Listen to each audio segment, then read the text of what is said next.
கோவையில் நடந்த கொடூரம்.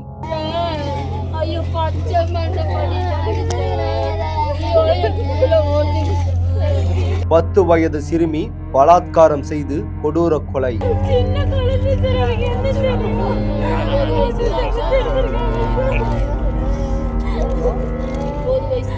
குளத்தில் சடலத்தை வீசி சென்ற காம கொடூரன்.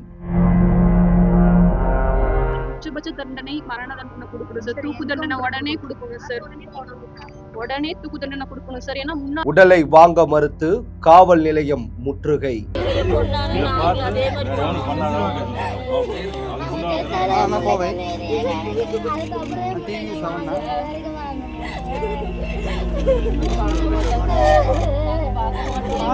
போலீஸ் குவிப்பால் கோவையில் பதற்றம். வந்துட்டு சிஎம் சாரோட நாலேஜ்ல இல்லாம இருக்காது.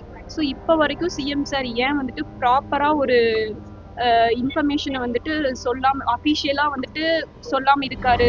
5ஆம் வகுப்பு மாணவிக்கு நடந்தது என்ன? விரிவாக பார்ப்போம். Welcome to crime tax.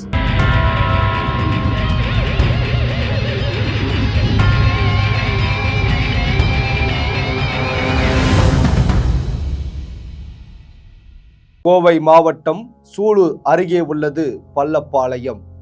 அங்கு உள்ள பாரதிபுரத்தைச் சேர்ந்த தொழிலாளி தம்பதியினருக்கு 10 வயது மகள் உண்டு.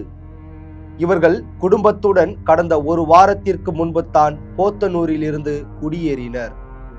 இந்த தொழிலாளி தம்பதியின் மகள் போத்தனூர் பகுதியில் உள்ள பள்ளியில் கடந்த ஆண்டு 4ஆம் வகுப்பு தேர்ச்சி பெற்றார்.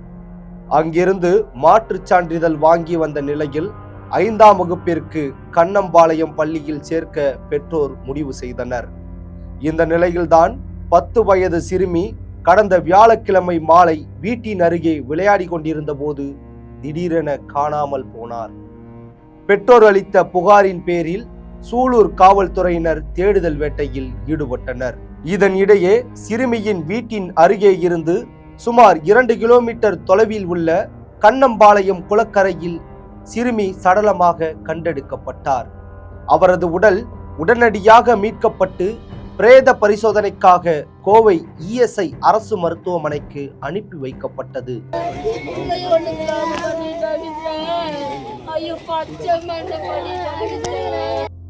சிறுமி பாலியல் வன்கொடுமை செய்யப்பட்டு கொலை செய்யப்பட்டிருக்கலாம் என்ற கோணத்தில் சிசிடிவி காட்சிகளை ஆய்வு செய்து காவல்துறையினர் விசாரணையை முடக்கினர். இது தொடர்பாக அதே பகுதியைச் சேர்ந்த மோகன்ராஜ் மற்றும் கார்த்திக் ஆகிய இருவரை பிடித்து விசாரித்ததில் சிறுமிக்கு பாலியல் துன்புறுத்தல் அளிக்கப்பட்டிருப்பது தெரிய வந்தது. கைது செய்யப்பட்டவர்களில் கார்த்திக் என்பவர் தப்பியோட முயன்றபோது கால் முறிவு ஏற்பட்டு கோவை அரசு மருத்துவமனையில் அனுமதிக்கப்பட்டுள்ளார். மற்றொரு குற்றவாளியான மோகன்ராஜ் நீதிமன்றத்தில் ஆஜர்படுத்தப்பட்டு வரும் 27ஆம் தேதி வரை நீதிமன்ற காவலில் சிறையில் அடைக்கப்பட்டுள்ளார். இக்கொடூர சம்பவத்திற்கு நீதி கேட்டும் குற்றவாளிகளை கடுமையாக தண்டிக்க வலியுறுத்தியும் சிறுமியின் உறவினர்கள் மற்றும் பொதுமக்கள் திருச்சி சாலையில் திடீர் மறியல் போராட்டத்தில் ஈடுபட்டனர். ஸோ அவங்க தான் அக்யூஸ்ட் அப்படிங்கிறது கன்ஃபார்ம் ஆகல. ஸோ அவங்கள வந்துட்டு கஸ்டடியிலே வச்சிருந்திருக்காங்க. அதுக்கப்புறம் வந்துட்டு எங்களுக்கு நாங்கள் ஈவினிங் வந்துட்டு பாப்பா எங்களோட கண்ட்ரோலில் தான் பாப்பா இருக்காங்க, சேஃபாக இருக்காங்க அப்படிங்கிற மாதிரி போலீஸ் எங்களுக்கு சொல்லியிருந்தாங்க. ஸோ சொன்னனால நாங்கள் என்ன நினச்சிட்டோம், சரி பாப்பா இருக்காங்க போல அப்படிங்கிற மாதிரி நான் நினச்சிட்டோம். சரி நாங்களும் கொஞ்சம் ரிலாக்ஸ் ஆனோம். மறுபடியும் ஈவினிங் என்ன சொன்னாங்க அப்படின்னா, அக்யூஸ்ட் இன்னும் ஃபைன் பண்ணல, பாப்பா வந்துட்டு இறந்துட்டாங்க, பாடி வாங்கிக்கோங்க அப்படிங்கிற மாதிரி இன்ஃபர்மேஷனை சொன்னாங்க. ஸோ இந்த மாதிரி மாற்றி போலீஸ்கிட்ட இருந்து வந்துட்டு எங்களுக்கு இந்த மாதிரி ஒரு குழப்பமான இது கொடுத்தனால நாங்கள் வந்துட்டு எங்களுக்கு என்ன பண்ணுறதுன்னு தெரியல அந்த நிமிஷத்தில். அதனால தான் நாங்கள் வந்து சாலை மறியலில் ஈடுபட்டோம். இதனால் அப்பகுதியில் சுமார் அரை மணி நேரம் போக்குவரத்து நெரிசல் ஏற்பட்டது. பின்னர் காவல்துறையினர் நடத்திய சமரச பேச்சுவார்த்தையை அடுத்து பொதுமக்கள் போராட்டத்தை கைவிட்டு கலைந்து சென்றனர். இந்த நிலையில் இணையதளத்தில் சமூக ஆர்வலர்களும் பொதுமக்களும் அந்த சிறுமிக்கு நீதி வேண்டியும் சிங்கப்பெண் சிறப்பு அதிரடிப்படை என்ன செய்கிறது, தொடர்ந்து பாலியல் குற்றங்கள் நடந்த வண்ணம் இருக்கிறது என்ற கேள்வியெல்லாம் எழுப்பப்பட்டு வருகிறது.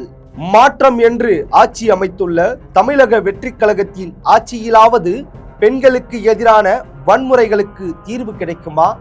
அவங்களுக்கு உச்சபட்ச தண்டனை மரண தண்டனை கொடுக்கணும் சார். தூக்கு தண்டனை உடனே கொடுக்கணும் சார். உடனே தூக்கு தண்டனை கொடுக்கணும் சார். ஏன்னா முன்னாடி இருந்த சட்டம் எல்லாம் சட்டம் ஒழுங்கா இல்ல அப்படின்னு சொல்லி தான் நாங்க இந்த கவர்மெண்ட்டை சூஸ் பண்ணி, ஸோ நியூ ஜென்ரேஷன் நாங்க இந்த கவர்மெண்ட்டை சூஸ் பண்ணி உங்களுக்கு இவ்வளோ சப்போர்ட் பண்ணிட்டு இருக்கோம். ஏன்னா இப்பதான் வந்திருக்காங்க, வந்த உடனே இந்த மாதிரிலாம் நடக்கும்போது ரொம்ப பயமா இருக்கு சார் எங்களுக்கு எல்லாமே.